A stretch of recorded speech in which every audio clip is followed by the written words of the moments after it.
Estamos estudiando la primera epístola de Juan. Hemos estado estudiando por estos meses y hoy vamos a empezar el último capítulo, que es el capítulo 5. ¿Me acompañas a orar rapidito nada más para empezar y que sea el Señor el que hable a través de mí, el que te convenza, el que hable a tu corazón, el que te enseñe nuevas cosas y refresque tu alma? ¿Me acompañas a orar? Señor, te damos tantas gracias, Padre, porque podemos estar aquí delante de ti, Señor. Hemos escogido poder estar en este lugar, Señor, para escuchar tu palabra, y sabemos que no somos nosotras, sino es la acción tuya en nosotras, Señor, porque eres tú quien nos atrae a ti con esas cuerdas de amor, Señor, que no vemos, Señor, pero ahí están, continuamente atrayéndonos a ti, Señor. Sabemos, Padre Santo, que tú eres un Dios bueno, un Dios amoroso, Señor, pero te pedimos que esta tarde, Señor, tú te reveles a nuestra vida, que tenemos tantas cosas que aprender de ti, que tú nos las enseñes, Señor, que tu Espíritu Santo toque cada corazón de cada hermana aquí presente, y que también me ayude a mí a poder compartir tu palabra, compartir tu verdad sin quedarme con nada, Señor. Que seas tú hablando a través de mí, Señor, que sea yo escondida en la cruz de Cristo y que tú seas glorificado, Señor.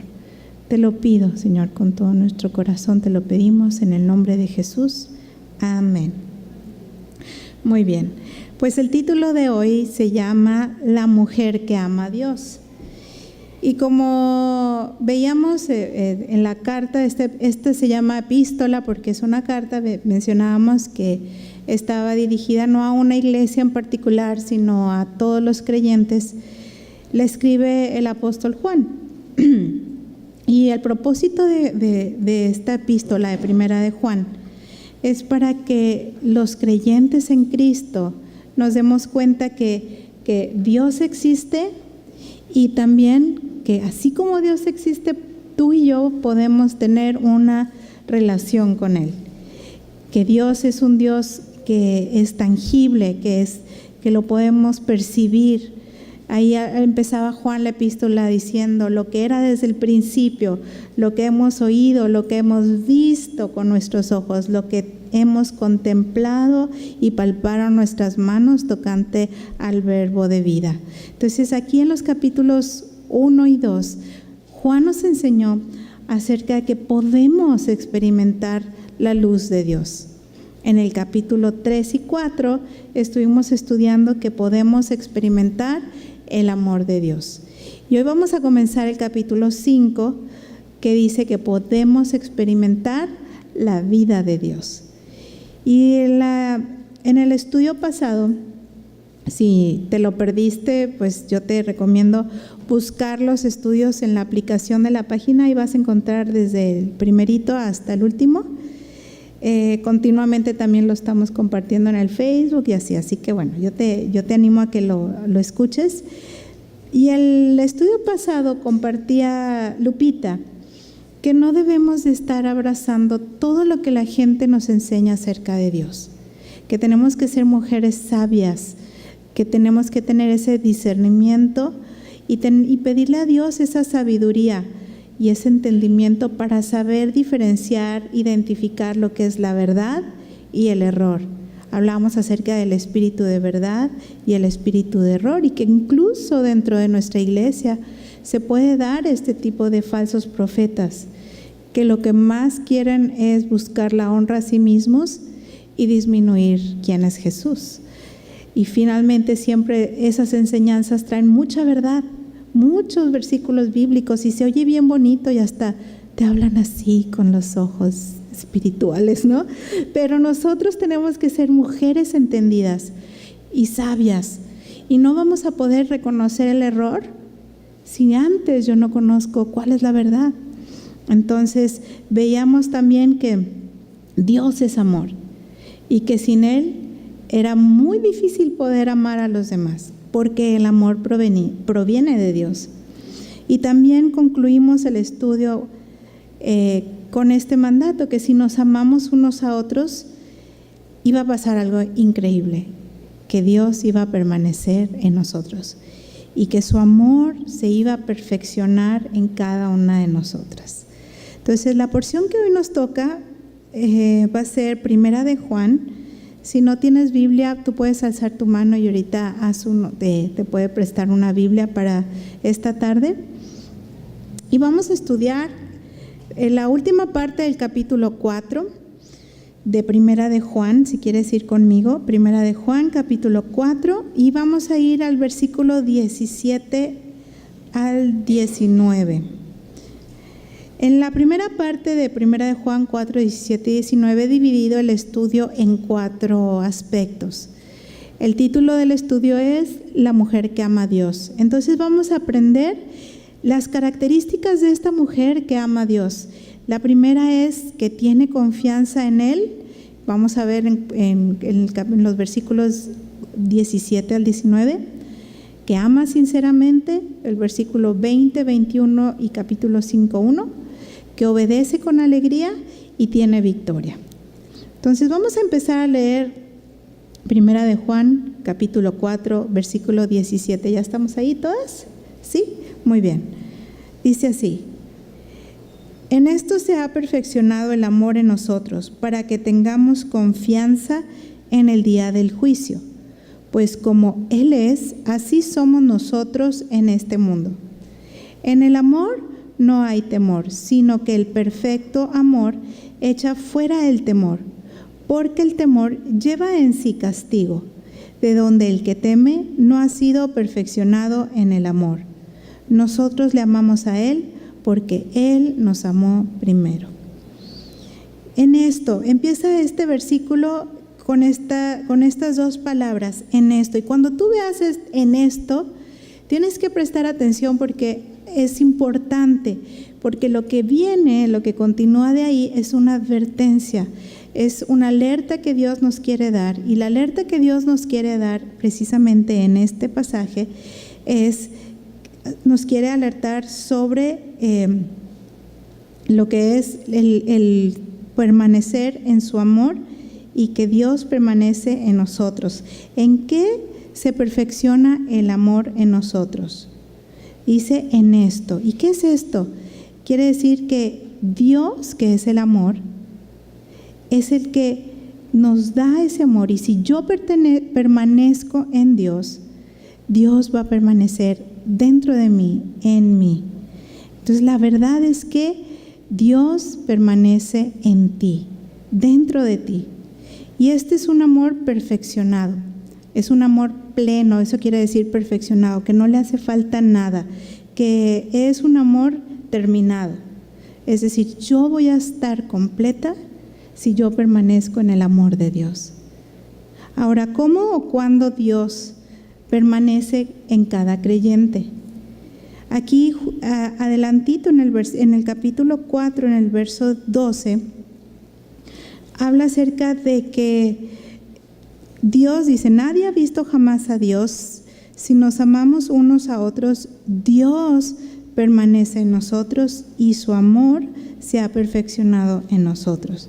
Es decir, si yo llevo una vida intencional de estar amando a los demás, no estar cada día de mi vida en medio de pleitos o criticando o haciendo ver menos al otro, menospreciando, sino que llevo una vida intencional, con mi mente clara que debo de amar a los demás, es entonces que Dios está permaneciendo en mí. Y podemos notar en esta porción 2 palabras que introduce Juan, que hasta ahorita es la primera vez que los toca, y es juicio y castigo. Aquí esta palabra juicio habla acerca de que hay un juicio. Va a haber un juicio para todos los hombres. Miren, acompáñame al libro de Romanos, hacia atrás. Vamos al capítulo 2 de Romanos y vamos a ir al verso del 5 al 8. Romanos capítulo 2, del 5 al 8.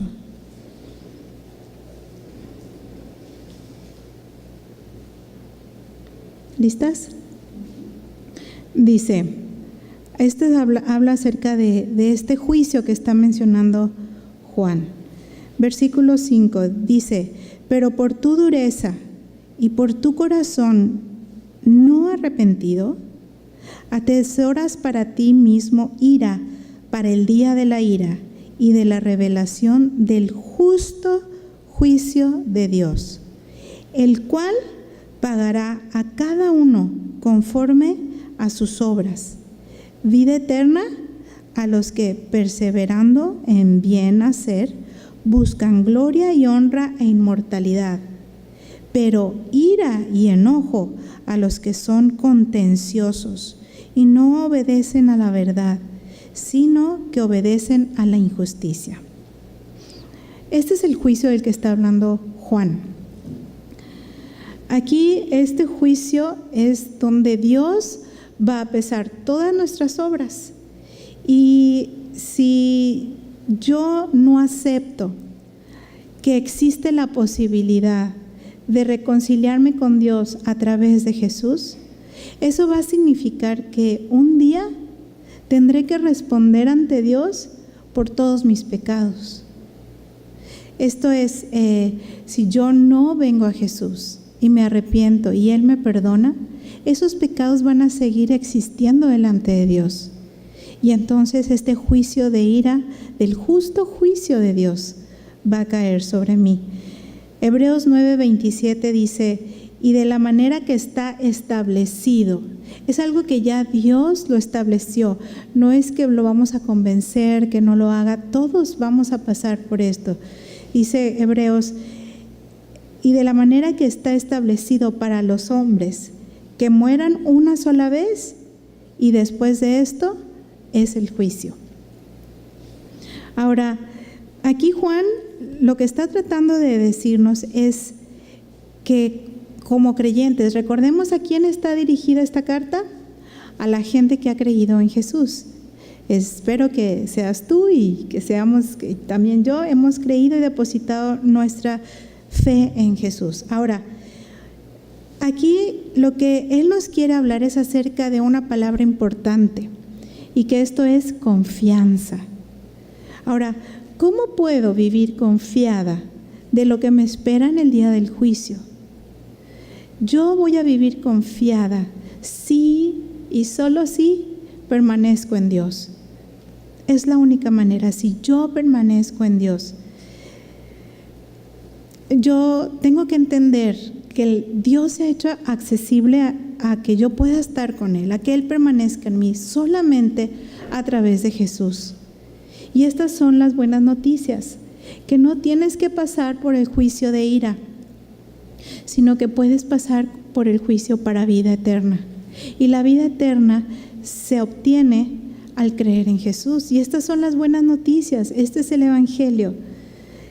El Evangelio es que Jesús es lo que me va a traer salvación. ¿Qué debo de hacer? En el Evangelio de Marcos, capítulo 1:15, Jesús declara lo siguiente. Mira, escucha lo que dice. Dice, el tiempo se ha cumplido y el reino de Dios se ha acercado. Arrepentíos y creed en el Evangelio. Es decir, yo tengo que creer y arrepentirme. Y ese arrepentimiento es abandonar mi pecado, abandonar las acciones que hago que van en contra de Dios y creer en Jesús. Y poder ir hacia la cruz, correr hacia ahí, reconocer que lo que yo necesito para mi vida, para obtener esa vida eterna, es depositar mi fe en Jesús, creer en Él para mi salvación. Ahora, si tú te arrepientes y ya te has arrepentido y decides confiar en Jesús, tú entonces debes estar permitiéndole a Jesús que de ahora en adelante Él dirija tu vida. Y entonces cuando tú vives una vida en la que tú dejas que Jesús dirija tus pensamientos, tus anhelos, tus sueños, tus acciones, entonces Dios va a estar permaneciendo en ti a través de su Espíritu Santo. Aquí adelantito, en el mismo capítulo de Juan, nos habla el Señor de que su Espíritu va a estar dentro de nosotros. Esa es la garantía que sabemos que permanecemos en Él, porque Él nos ha dado de su Espíritu. Ahora, no solamente Dios nos da ese Espíritu cuando creemos en Jesús, sino que también ve la justicia de Jesús en mí. Y al momento del juicio, eso es lo que va a ver. No va a haber ninguno de los pecados cometidos, porque yo ya me arrepentí. Y Jesús, Él en 2 de Pedro 2:21 podemos encontrar, dice, pues para esto fuimos llamados, para que también Jesús, que padeció por nosotros, Él nos dejó ejemplo para que sigáis sus pisadas. Él nos va a ayudar a seguir la vida que Él vivió. Su Espíritu Santo, tú tienes al Espíritu Santo dentro de ti para ayudarte a vivir esa vida conforme a la voluntad de Dios, esa vida que te va a ir perfeccionando a través de su amor para ayudarte a vivir como Jesús vivió en este mundo.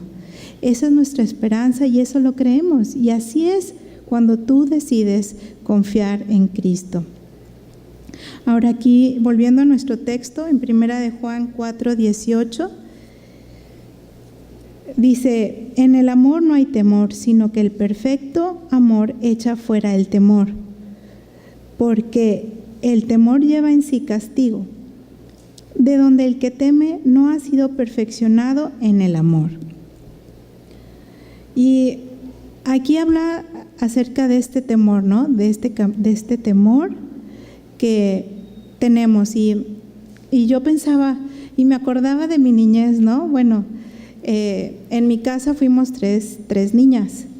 Entonces, realmente mi papá se las mandó con 3 niñas, imagínense, 3 mujeres, los pleitos que había, las travesuras que había.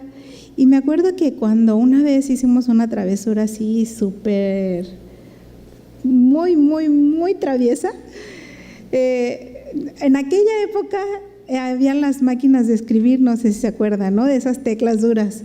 Pero después entró la modernidad y vinieron esas máquinas de escribir eléctricas. Entonces mi papá se había comprado una de esas para el trabajo y pues nosotros así jugando, ¿no? Y estaba en un carrito que se movía porque era pesadísima esa máquina de escribir. Entonces sí que ándale, y que estábamos jugando a la banquera y que no, que a la secretaria y en que no, yo quiero picarle y que yo quiero picarle. ¿No van creyendo que la máquina de escribir se nos va por las escaleras? ¡Ay, nuevecita la máquina de escribir! ¡Híjole! Ya sabíamos que cuando iba a llegar nuestro papá, y él siempre cuando hacíamos algo así, era cinto seguro, un cinturonazo. Así era la manera en que nos corregían en mi casa. Y ándale, ya sabíamos, y no hombre, así cada ratito asomándonos por la ventana a ver si ya había llegado. Y yo me acuerdo que por ese temor me puse como 3 pantalones. Entonces, como yo siempre he sido así como gordita, ni se notaba, yo así con mis 3 pantalones, pero muerta de ese miedo, de ese temor, de que iba a llegar mi papá. Y yo ya sabía lo que me esperaba, porque yo ya sabía lo que había hecho. Y ese es el tipo de temor del que está hablando aquí Juan. Es ese temor igual cuando Adán y Eva pecaron, ¿se acuerdan?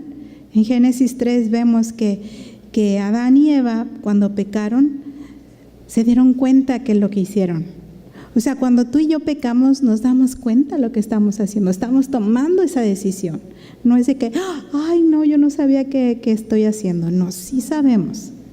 Igual Adán y Eva se dieron cuenta. ¿Y saben qué fue lo que hicieron? Se escondieron. Y dice ahí, porque tuvieron miedo.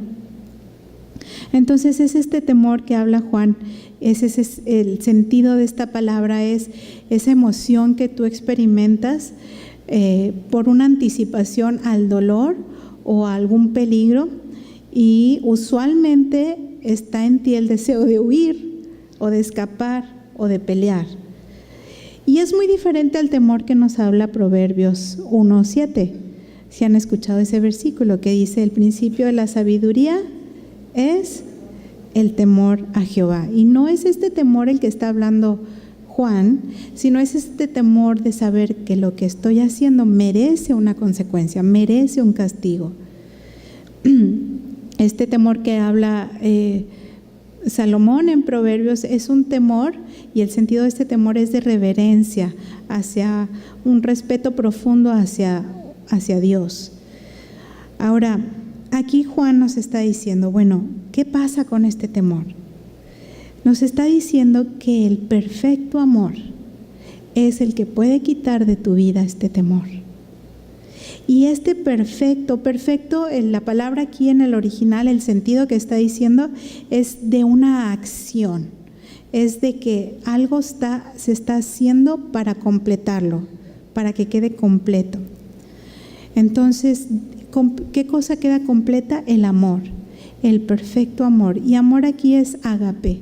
Y se acuerdan que vimos en los estudios pasados acerca de este amor ágape, que era en 1 Corintios 13. Ahí podemos ver ese amor, que es el amor que Dios nos pone, es el ejemplo, es el amor que tiene paciencia de todo, es el que siempre es amable, es el que no es grosero, no para nada es egoísta, es el que no se enoja por nada, aunque le tiren su máquina de escribir por las escaleras.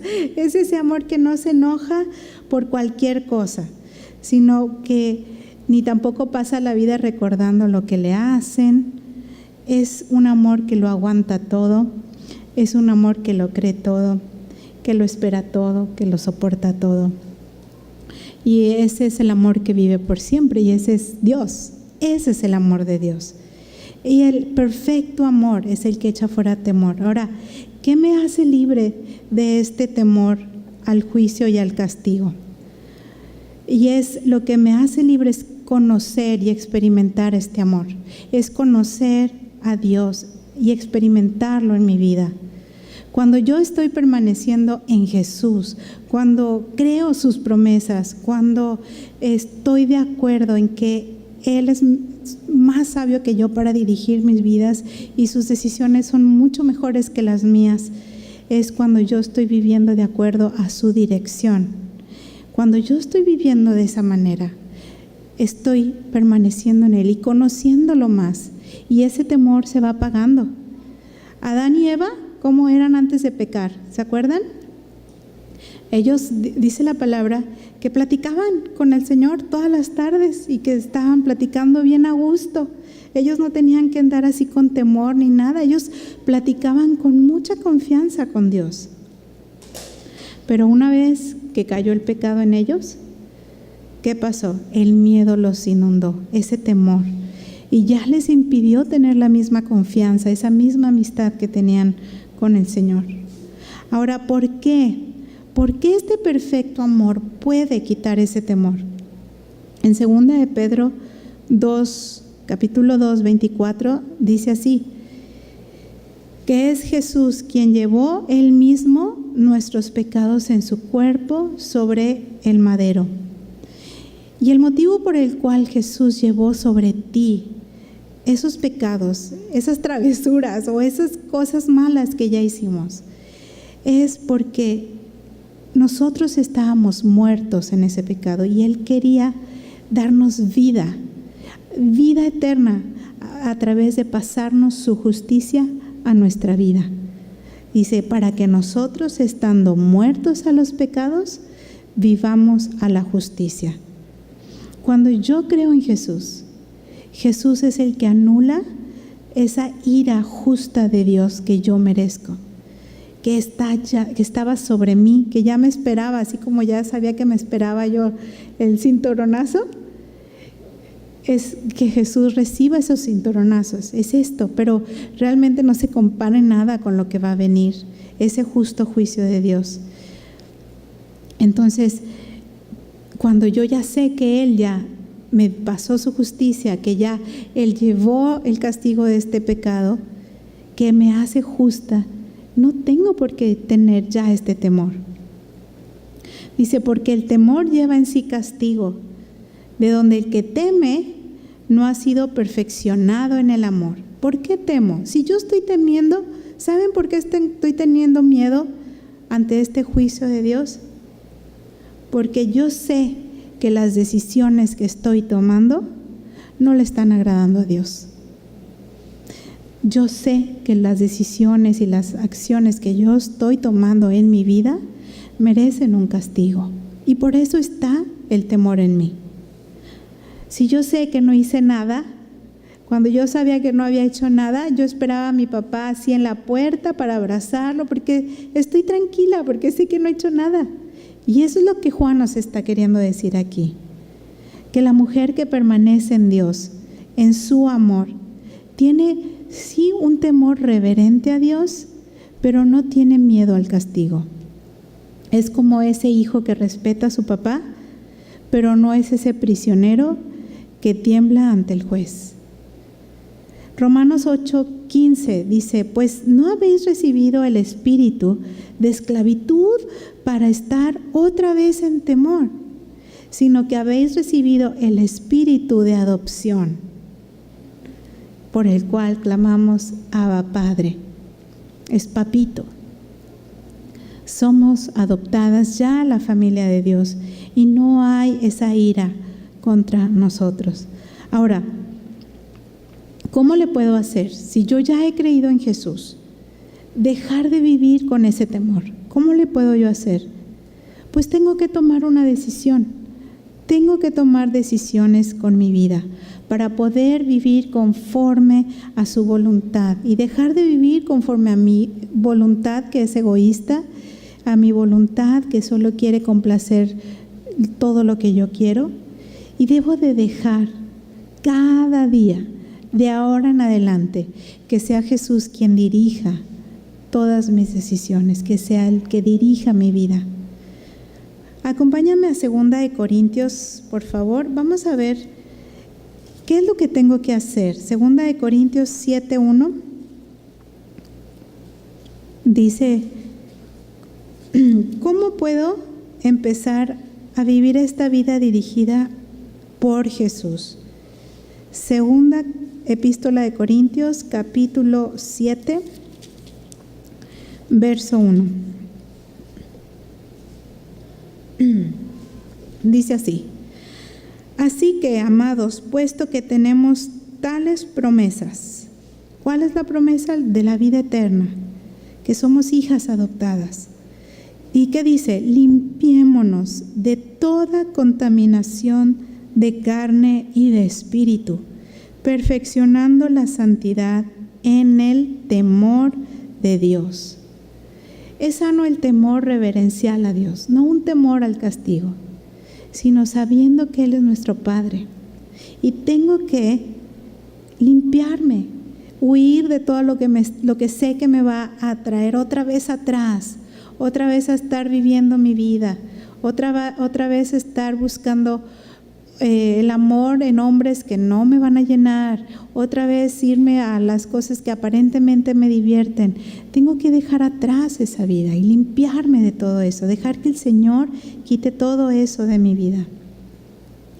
En 2 de Pedro 2:11, la última parte del versículo 11 dice que nos abstengamos de todos los deseos de la carne, porque estos deseos de la carne, hasta el día que te mueras, van a batallar en tu alma.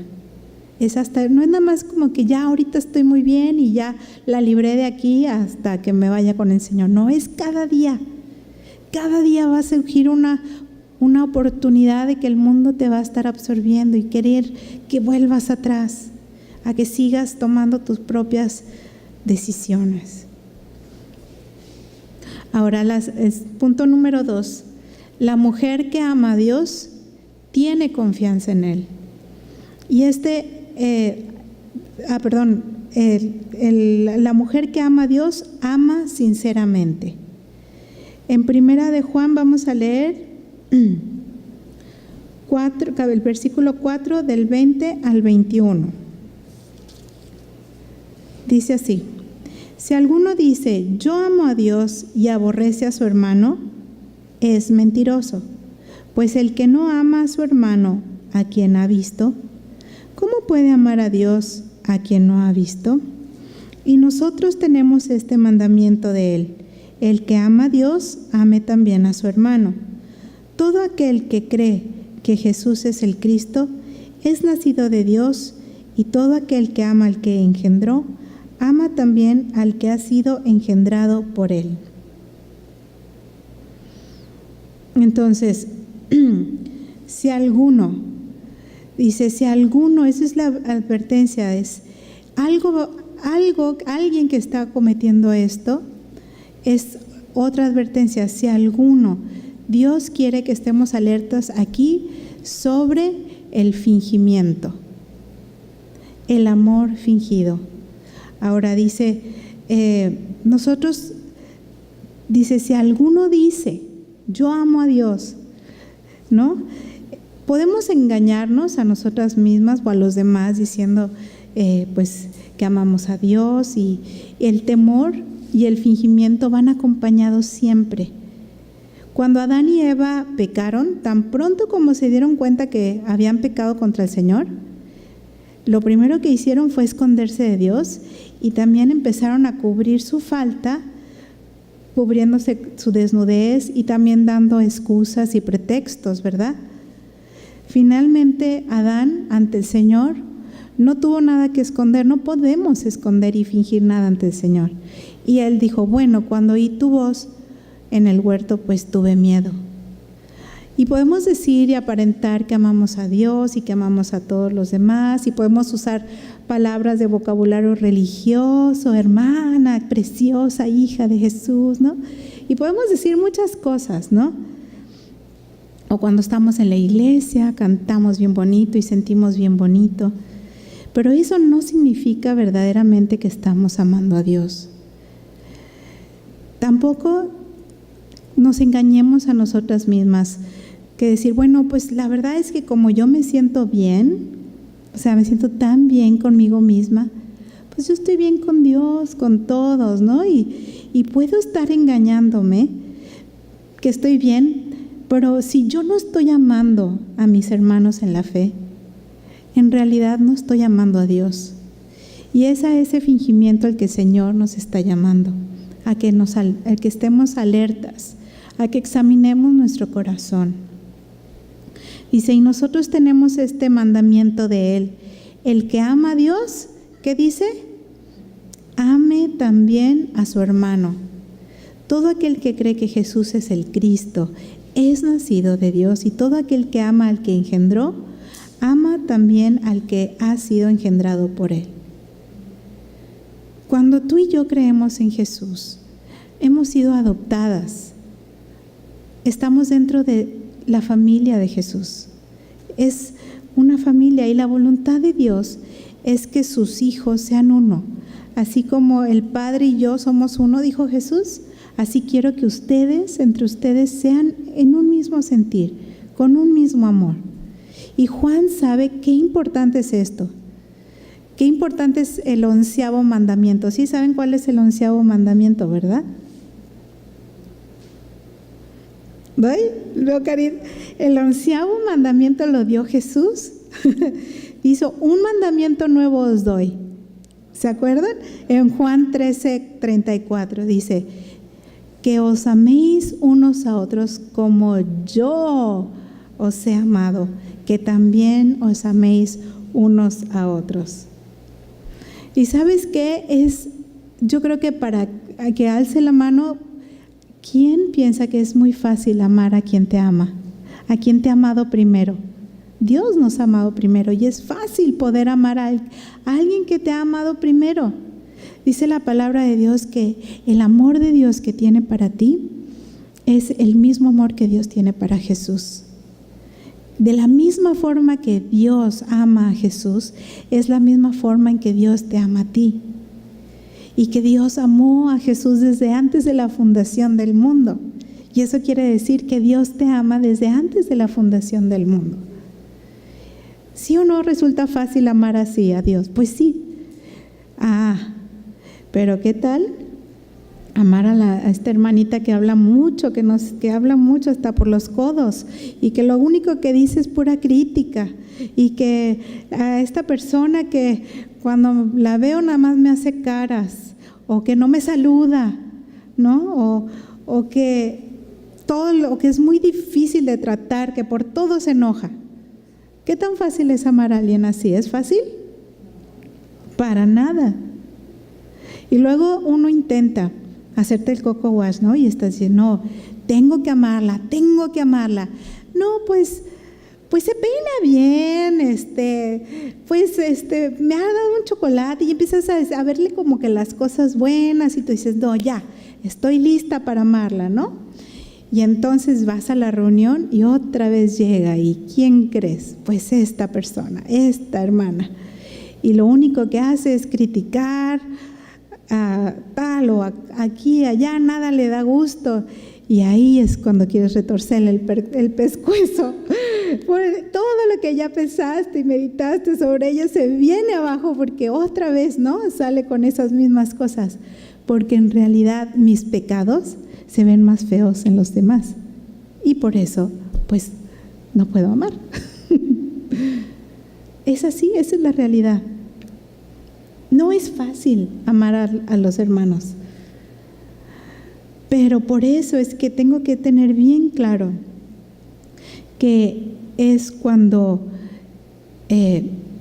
debo de creer en Jesús y permanecer en Él. Y esto lo tiene que hacer el Espíritu Santo.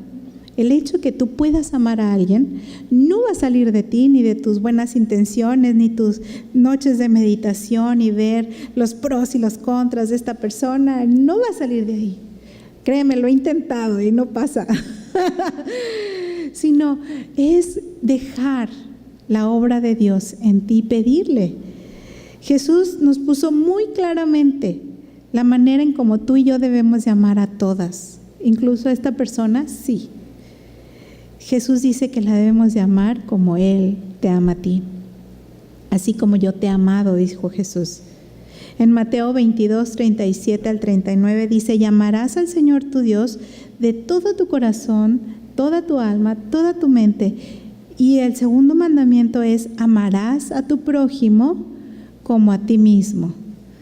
Entonces, cuando yo dejo que Dios pueda obrar en mi vida, que Él haga eso sobrenatural que está fuera de mí, esa obra, Él me va a ayudar a amar a los demás como Jesús los ama.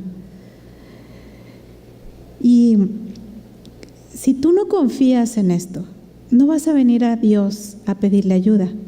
Tu corazón necesita estar bien confiado de que Dios puede ayudarte a amar. Es más, es la obra única de Dios. Y sí sabías que Dios te pide todo lo imposible, ¿verdad? Todo lo imposible es lo que el Señor nos pide. ¿Por qué crees? Porque necesitamos venir a Él en oración para todo. Y para que nosotros nos envanezcamos. Ah, sí, yo soy Lili Amor y amo a todo, amo a los árboles, amo a los pajarillos. No soy yo la que se lleva la gloria. El que se debe de llevar la gloria es el Señor. Y sabes, necesitamos ser bien sinceras con el Señor y orar. Y decirle, y no orar así como, Señor, a mi hermana fulanita, pues está un poco curiosita y yo le he tratado de amar y pues le he abrazado. Tenemos que venir bien sinceras y decirle, Señor, fulanita me cae gorda, ya no la aguanto, no la soporto. Esta es mi condición, Señor. Ayúdame, porque yo no puedo. Así como Adán vino, ya, Señor, ya, sí, ¿sabes qué? Pequé y tengo miedo. Así tengo que venir con Dios, súper sincera. El Señor no quiere que finjamos. No tiene sentido fingir. Y ahora sí, pídele al Señor que Él haga su obra en ti. Que esta oportunidad, o sea, el Señor está trayendo a esta persona por algo a tu vida. Y no es casualidad que a donde tú vas, ahí te la encuentras, ¿verdad? El Señor quiere hacer esa obra en ti y que tú entonces veas su poder en tu vida para poder lograr amar. Y pídele que te ayude a verla con sus ojos, a poder amarla a esa persona, a este hermano en Cristo, como Jesús lo ama a él o a ella. Entonces, ese es el amor al prójimo, porque Dios quiere esa unidad entre nosotros, entre su familia. Ahora, la tercera característica de la mujer que ama a Dios es aquella que obedece con gozo, con alegría, no de que, ay, pues bueno, tengo que amar, ¿y ahora qué, no? Sino con gozo, esa obediencia con gozo. Fíjate, vamos al capítulo 5 de Primera de Juan 5, vamos a leer 2 y 3, dice así: En esto conocemos que amamos a los hijos de Dios, cuando amamos a Dios y guardamos sus mandamientos. Pues este es el amor a Dios, que guardemos sus mandamientos, y sus mandamientos no son gravosos. No demuestro mi amor a Dios solo con palabras huecas o vacías. Yo voy a demostrar que amo a Dios mediante acciones motivadas porque Él me amó primero, motivadas por su amor. Y acuérdense, no somos esclavas obedeciendo a un amo indiferente y cruel. Somos hijas que obedecen a su buen Padre. Entonces, es por eso que una de las pruebas de amor a Dios, de ese amor maduro en Él, es mi actitud hacia sus mandatos, hacia su palabra, hacia la Biblia. Y sabes, hay 3 tipos de actitudes que podemos tener ante la Biblia. La mujer que es aún incrédula, que no cree que necesita a Jesús en su vida. Piensa que la Biblia es un libro imposible de cumplir. Ay, no puedo, ya desde la primera palabra ya la cierra y bye. ¿Por qué? Porque cuando ella lo está leyendo sin Dios, sin su revelación, lo lee como un libro de texto. Y la Biblia es algo espiritual. En 1 Corintios 2:14 dice que tenemos que entenderlo con el Espíritu. Ahora, la segunda, la mujer que es creyente, pero que es inmadura todavía en Jesús. Esta mujer considera que lo que la Biblia pide son una carga pesada. En cierto modo, es como una niña pequeña. Ay, ¿por qué así? ¿Por qué no así esta otra manera? Este plan mío que tengo es como mejor. ¿Por qué así, Señor? Y así, con esos cuestionamientos, leemos la Biblia. Esta mujer lleva, pero ya como una carga religiosa. Y es esta mujer que está queriendo agradar a Dios con sus propias fuerzas. Es esa mujer que el yugo que Jesús pone es pesado. Pero sabes, en Mateo 23:4, Jesús nos dice que su yugo es fácil, que nada es pesado cuando lo hacemos a través de Jesús, por Él. Es el amor de Jesús en tu vida, cuando tú estás permaneciendo en Él, que Él aliviana todas las cargas. Y como les dije, Dios nos va a seguir pidiendo cosas imposibles para que nos demos cuenta que sin Él nada podemos hacer. Ahora, la tercera mujer, que como ve la Biblia, la mujer que permanece en Dios, sabe que es en la Biblia en donde puede encontrar la voluntad de Dios para su vida. Y que no simplemente la obedece, sino que la obedece con gozo, con alegría, porque sabe y está convencida que cada uno de los mandamientos que el Señor pone son para su bendición y que no son gravosos y que Dios es un Dios bueno y que la ama. Entonces, cuando tú experimentas este amor en tu vida y vives una vida confiada en Él, tu actitud hacia la Biblia va a ser así, como leer una carta de amor del Señor para ti. Es esa expresión de amor. y vas a disfrutar obedecerla. David decía en el Salmo 119, todo ese capítulo habla acerca de la palabra de Dios, de sus mandatos. Dice que son su delicia, que es como miel. Las disfruta, hasta hacía cantos de ellos, de los mandamientos, ¿no? Ahora, entonces, ¿cuál es el secreto de la obediencia gozosa? Es primeramente reconocer que estoy dentro de la familia de Dios, que se trata de una familia, que así como el hijo o la hija amorosa obedece con alegría a sus padres, los mandamientos, lo que su padre y su mamá le instruye, así también la mujer creyente va a ser perfeccionada en el amor de Dios, obedeciendo alegremente sus mandamientos, porque sabrá que está sirviendo a un buen padre y que está ayudando a sus hermanos en la fe en Cristo. Es por eso que la palabra de Dios es necesaria para nuestra vida. Y por último, vamos a leer los versículos 4 y 5 del capítulo 5. Dice, porque todo lo que es nacido de Dios vence al mundo. Y esta es la victoria que ha vencido al mundo, nuestra fe. ¿Quién es el que vence al mundo sino el que cree que Jesús es el Hijo de Dios?